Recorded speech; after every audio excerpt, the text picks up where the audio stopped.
70 का दशक। जमाना जांबाज, हैंडसम, टैलेंटेड हीरोज का। राजेश खन्ना, अमिताभ बच्चन, फिरोज खान, संजय खान, शशि कपूर, धर्मेंद्र, ऋषि कपूर, जितेंद्र, विनोद मेहरा इत्यादि। इसी बीच 1968 में फिल्म मन का मीत में एक ऐसा नौजवान पर्दे पर नजर आया जिसने रोल निभाया एक विलन का, लेकिन जल्दी ही अपने लुक्स की वजह से उसे हीरो के रोल मिलने लगे।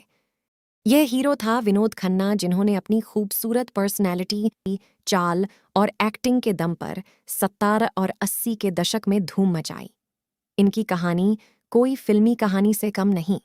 शुरू के दिनों में उन्हें कई फिल्मों में विलेन के रोल मिले, जिसमें से कई डाकू के थे, जैसे मेरा गांव मेरा देश, कच्चे धागे, राजपूत इत्यादि।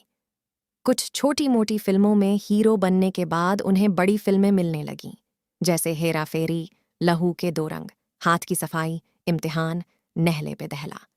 वे हर तरीके का रोल निभाते थे, चाहे वह रोमांटिक हो, संवेदनशील या एक्शन हीरो के। बच्चन जी के साथ उन्होंने 10 फिल्में की और यह कहा जाता है कि अगर कोई हीरो अमिताभ जी के साथ स्क्रीन पर उनके टक्कर के थे, वह थे विनोद खन्ना। करियर के शिखर में पहुंचकर अचानक ही सबको चौंकाकर 1982 में वे अमेरिका चले गए, रजनीश आश्रम में।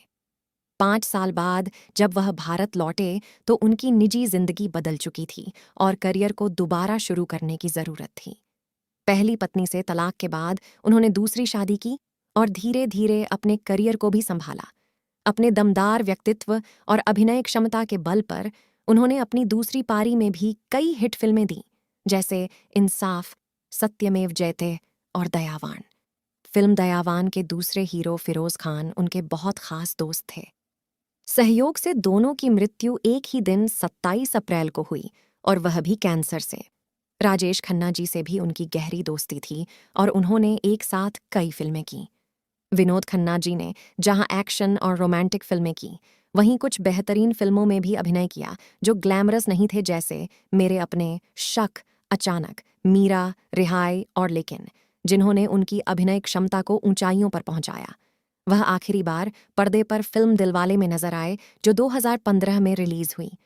1997 में वे भारतीय जनता पार्टी में शामिल हुए। उन्होंने 4 बार लोकसभा चुनाव जीते, जो बॉलीवुड का एक रिकॉर्ड है। वह संस्कृति और पर्यटन केंद्र मंत्री रहे, लेकिन जल्द ही विदेश मामलों के मंत्रालय में राज्य मंत्री का पद पाया। 27 अप्रैल 2017 को उन्होंने आखिरी सांस ली। 2018 में मरणोपरांत उन्हें दादा साहेब फाल्के अवार्ड से सम्मानित किया गया।